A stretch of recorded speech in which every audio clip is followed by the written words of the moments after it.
बिस्मिल्लाहिर्रहमानिर्रहीम। Dear students, welcome to this online lecture. Last lecture में हमने यूनिट नंबर 5 कंप्लीट किया था। आज इस लेक्चर में हम इसकी एक्सरसाइज को सॉल्व कर लेते हैं। सबसे पहले एमसीक्यूज देखते हैं। In which communication mode data can be sent and received in both direction but not simultaneously. तो डेफिनेटली इसका आंसर हमारे पास हाफ डुप्लेक्स है, जिसमें दोनों तरफ डाटा जा तो सकता है बट एक वक्त में नहीं।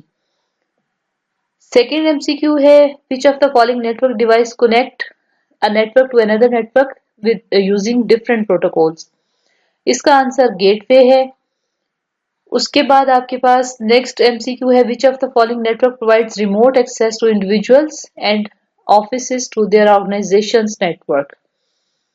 वीपीएन इसका आंसर है। उसके बाद है, in which topology a hub और switch is used. Star topology. बहुत आसान है ये सारे इसके कॉन्सेप्ट। अगर आपने यूनिट को अच्छे तरीके से समझ लिया है तो इसकी एक्सरसाइज बिल्कुल भी मुश्किल नहीं है। Which topology is the most expensive. Mesh topology है सबसे ज्यादा expensive. Which layer of OSI model decides physical path way the data should take to reach the destination. तो इसके लिए हमारे पास नेटवर्क लेयर है जो राउटिंग वगैरह को डिसाइड करती है। नंबर 7 है, which network layer perform security name recognition logging and similar function. तो ये सेशन वगैरह सब चीजें सेशन लेयर मेंटेन करती है। नंबर 8 है, which of the following cable transmit data using light waves. इसमें भी कोई कंफ्यूजन की बात नहीं, फाइबर ऑप्टिक का नाम ही उससे लाइट वेव बनता है। Optic mean light. उसके बाद है, which of these uses start stop bit. अब एसिंक्रोनस करती है या सिंक्रोनस। तो सिंक्रोनस जो होती है वो तो ऑलरेडी उसके अंदर सिंक्रोनाइजेशन होती है, सिंक्रोनाइज्ड होते हैं सोर्स और डेस्टिनेशन, सेंडर और रिसीवर। लेकिन यहाँ पर जो स्टार्ट स्टॉप बिट चाहिए वो एसिंक्रोनस को चाहिए। उसके बाद है, which bits are used as a start address of class B. तो क्लास बी का एड्रेस 128 से स्टार्ट होता है। इसका आंसर है 10। ये बाइनरी में गिवन है। अब इसके शॉर्ट क्वेश्चंस को देख लेते हैं। इस यूनिट में हमारे पास 10 शॉर्ट क्वेश्चंस हैं और 7 लॉन्ग क्वेश्चंस हैं। तो इनको देख लेते हैं कि one by one. First short question है, डिफाइन कंप्यूटर नेटवर्क। पेज 69 पे इसका आंसर है और ये मैंने आपको यहाँ पर निशान लगा दिया है। ये पार्ट जो है, ये मैंने पार्ट सिर्फ इसलिए शामिल किया कि आप पेज नंबर देख सके। अदरवाइज ये इतना पैराग्राफ जो है ये आपने शामिल करना है। सेकेंड पार्ट है आपके पास, define network communication and its basic components. तो आपने यहाँ पर नेटवर्क कम्युनिकेशन को डिफाइन करना है और उसके कंपोनेंट्स के नाम लिखने हैं। अब जहाँ डिफाइन के बाद जो है, ये नहीं बताया कि बेसिक कंपोनेंट्स के सिर्फ नाम लिखने हैं या उनको एक्सप्लेन भी करना है। तो अगर 3 मार्क्स का क्वेश्चन आ जाता है तो आप इतना ही लिखें। मैक्सिमम आप इन जो कंपोनेंट्स हैं इनके बारे में एक एक लाइन लिख दें। जैसे सेंडर के बारे में लिख दें, the device which sends the data. इस तरह मैसेज क्या है, जो डाटा सेंड किया जाता है वो मैसेज है। मीडियम, जिस मीडियम के थ्रू उसको सेंड किया जाता है। एंड प्रोटोकॉल, जो सेट ऑफ रूल्स हैं। और रिसीवर, वो कंप्यूटर जो डाटा रिसीव करता है। तो लिखना चाहें तो आप इतनी सी डिटेल इनकी 1 लाइन की लिख सकते हैं। अदरवाइज इतना भी काफी है। लेकिन अगर 3 मार्क्स से ज्यादा आता है तो फिर आपको पेज, जो नेक्स्ट पेज के ऊपर गिवन है, आपके पास पेज 70 पर डिटेल है, वो फिर आपको पूरी की पूरी लिखनी पड़ेगी। उसके बाद देखते हैं थर्ड पार्ट क्वेश्चन 2 का, briefly describe the modes of network communication.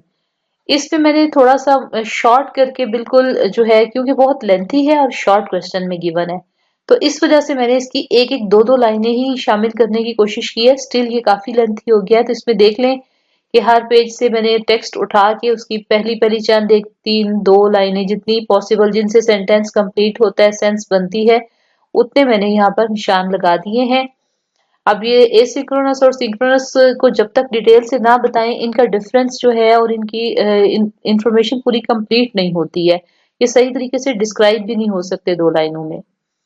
तो इसलिए ये थोड़ा सा इनका टेक्स्ट ज्यादा है। बहरहाल आप इसको यहाँ से देखकर निशान लगा सकते हैं।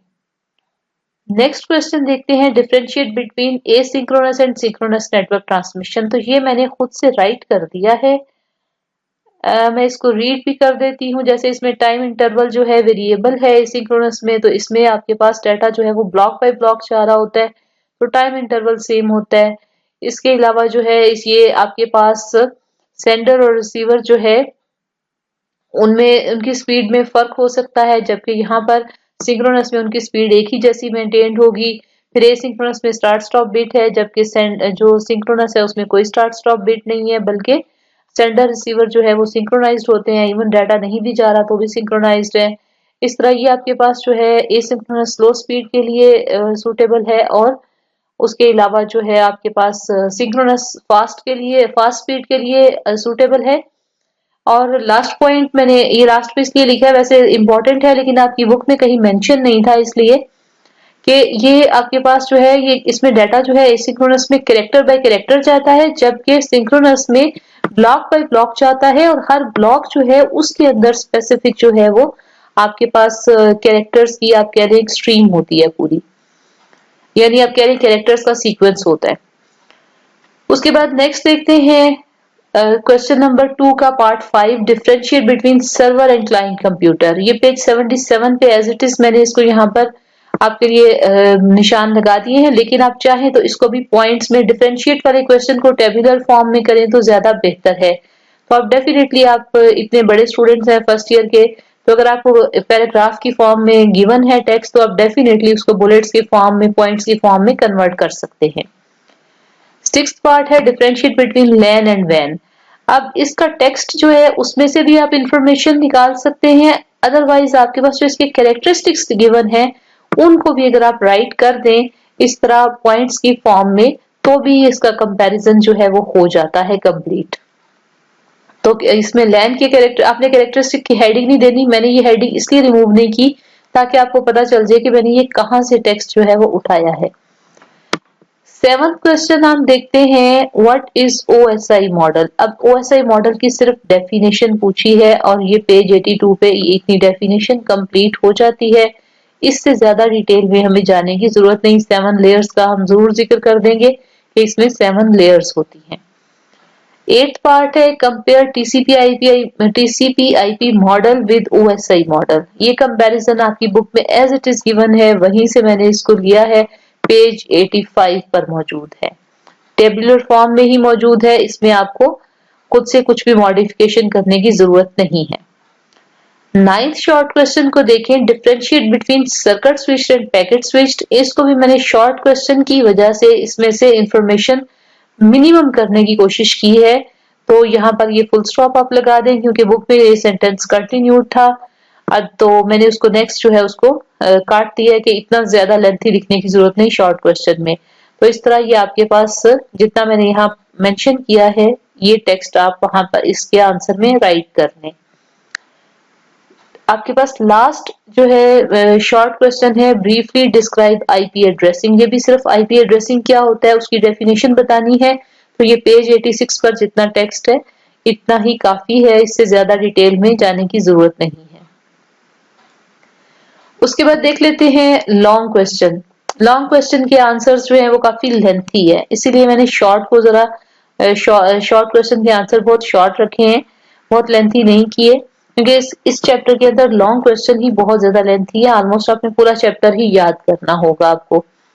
Explain different types of guided media, page 73 और 74। 73 का इतना पार्ट है और 74 पेज जो है वो बिल्कुल कंप्लीट आपने जो है वो याद करना होगा। उसके बाद नेक्स्ट है explain microwave and satellite communication. तो इसमें आपके पास पेज 75 पर है माइक्रोवेव एंड सैटेलाइट कम्युनिकेशन। उसके बाद नेक्स्ट क्वेश्चन है right notes on switch router and gateway. तो ये पेज 76 पर सारे गिवन है। इसके ऊपर भी आपके पास जो है वो एक आपके पास डिवाइस हब जो है वो एक्सप्लेन किया है, वो मैंने वहां से काट दी है। आपने सिर्फ जो है स्विच राउटर और गेटवे को ही याद करना है इस क्वेश्चन के आंसर के लिए। उसके बाद आपके पास है explain in detail client server and peer to peer network. ये पेज 77 और 78 पर है। 77 पे ये इस जगह से शुरू होगा, the two commonly used network architecture are this, और उसके बाद पेज 78 के ये इतने टॉप के इस हाफ तक जाएगा, नेक्स्ट टॉपिक स्टार्ट होने से पहले तक। 5th लॉन्ग क्वेश्चन देखते हैं, define network topology and explain its types. तो ये आपके पास पेज 80, 81, 82। ये देखने में आपको शायद लंबा लग रहा है लेकिन ये इतना लेंथी होगा नहीं। और ये अक्सर ये क्वेश्चन जरूर आ जाता है। तो यहाँ पर आपने नेटवर्क टोपोलॉजी की डेफिनेशन है और उसके बाद चूंकि 4 टोपोलॉजीज आपने बतानी है, तो इसलिए मैंने इनके एडवांटेजेस या फीचर्स और बाकी डिटेल्स शामिल नहीं की हैं। अगर वो अलग से आपके पास एक्सरसाइज से हट के क्वेश्चन में लिखने आ जाए तो वो डेफिनेटली आपको वो भी आनी चाहिए। तो देखिए बस टोपोलॉजी का ये फिगर आपने जरूर बनाने हैं साथ, इसलिए ये फिगर वाला लाइन जो है वो मैंने इसको काटा भी नहीं हुआ। इस तरह स्टार टोपोलॉजी का इतना पार्ट लिख लें। रिंग टोपोलॉजी में चूंकि डेफिनेशन बहुत ही थोड़ी गिवन है, तो थोड़ी सी टेक्निकल डिटेल होनी चाहिए कि रिंग टोपोलॉजी में क्या ऐसी खास बात है जो बाकी टोपोलॉजी से डिफरेंट है। तो उसके लिए आप इसका ये फर्स्ट और थर्ड पॉइंट तो जरूर ही इसमें शामिल कर लें, जिसमें कि आप डाटा के फ्लो की बात कर रहे हैं और उसके अलावा इसकी कनेक्टिविटी की बात कर रहे हैं कि हर कंप्यूटर जो है वो रिंग के साथ किस तरह कनेक्टेड है। इसी तरह मेश टोपोलॉजी की भी अपनी डेफिनेशन जो है वो बहुत शॉर्ट है, तो उसमें आप ये 2 फीचर्स जरूर इसके शामिल कर लें ताकि कुछ रीजनेबल इंफॉर्मेशन जो है वो मेश टोपोलॉजी के बारे में आप बता सकें। 6th लॉन्ग क्वेश्चन है, describe briefly the 7 layers of OSI model. अब एज इट इज इसका आंसर गिवन है पेज 82, 83, 84 पर। तो आपने यहाँ से स्टार्ट करना है। The OSI model consist of 7 layers. यहाँ से स्टार्ट करके पेज 83 के एंड पर जाएंगे। उसके बाद आपके पास पेज 82 के एंड तक जाएंगे, फिर पेज 83 पे आपके पास ये वाली जो है वो लेयर्स हैं 6 और 5 हैं। उसके बाद फिर 4, 3, 2, 1। तो ये लास्ट आपके पास पेज 84 पर आ जाती है फिजिकल लेयर। नेक्स्ट आपके पास जो क्वेश्चन नंबर 7 है, describe the 4 layers of टीसीपी/आईपी model. अब इसमें आप लोग कंफ्यूज हो सकते हैं। ये लास्ट एमसीक्यू आपके पास लास्ट लॉन्ग क्वेश्चन है और मैंने आपको बताया भी था कि चूंकि आपने पढ़ लिया है कि टीसीपी/आईपी की एप्लीकेशन लेयर जो है वो आपके पास ओएसआई की 3 लेयर्स के बराबर है, तो आप उसको लिख सकते हैं कंबाइन करके। तो आपको ज्यादा प्रॉब्लम ना हो, मैंने थोड़ा सा टेक्स्ट जो है वो खुद से इसमें राइट कर दिया है कि एग्जैक्टली वही टेक्स्ट है जो आपकी बुक में ओएसआई मॉडल में गिवन है। सिर्फ उसकी स्टार्ट से थोड़ी सी मैंने वर्डिंग चेंज की है। जैसे उसमें यहाँ लिखा है प्रेजेंटेशन लेयर कन्वर्ट्स, और इसी तरह से आपके पास जो है दूसरी लेयर का भी जहां पर जिक्र है सेशन का, वो भी यहाँ से स्टार्ट होता है। तो वो सब के साथ मैंने इट लगा दिया, तो इट मीन्स कि यहाँ पर एप्लीकेशन लेयर ही ये सारे टास्क परफॉर्म कर रही है। यहाँ तक ये पहले एप्लीकेशन लेयर का टास्क है ओएसआई का, फिर ये दूसरा उसकी प्रेजेंटेशन का और तीसरा सेशन लेयर का। तो ये इन तीनों की इक्विवेलेंट होती है। उसके बाद transport layer as it is है। इंटरनेट लेयर जो है उसके अंदर भी आपके पास जो है ये उसके इक्विवेलेंट जो है वो नेटवर्क लेयर है। इस तरह से जो नेटवर्क इंटरफेस लेयर है उसके अगेंस्ट जो है जो 2 लेयर्स आ रही हैं आपके पास, फिजिकल लेयर है और डाटा लिंक लेयर है, तो वो भी आपने यहाँ पर नेटवर्क इंटरफेस लेयर के अंदर बता देना है। तो इस तरह आपके पास ये चैप्टर जो है इसकी एक्सरसाइज भी कंप्लीट हो जाती है और अब आप इसको अपने एग्जामिनेशन पॉइंट ऑफ व्यू से प्रिपेयर कर सकते हैं। अगर किसी क्वेश्चन में आपको कोई कंफ्यूजन हो, कोई प्रॉब्लम हो, तो आप जो है कमेंट सेक्शन में पूछ सकते हैं। Thank you so much for watching this video. See you in the next lecture.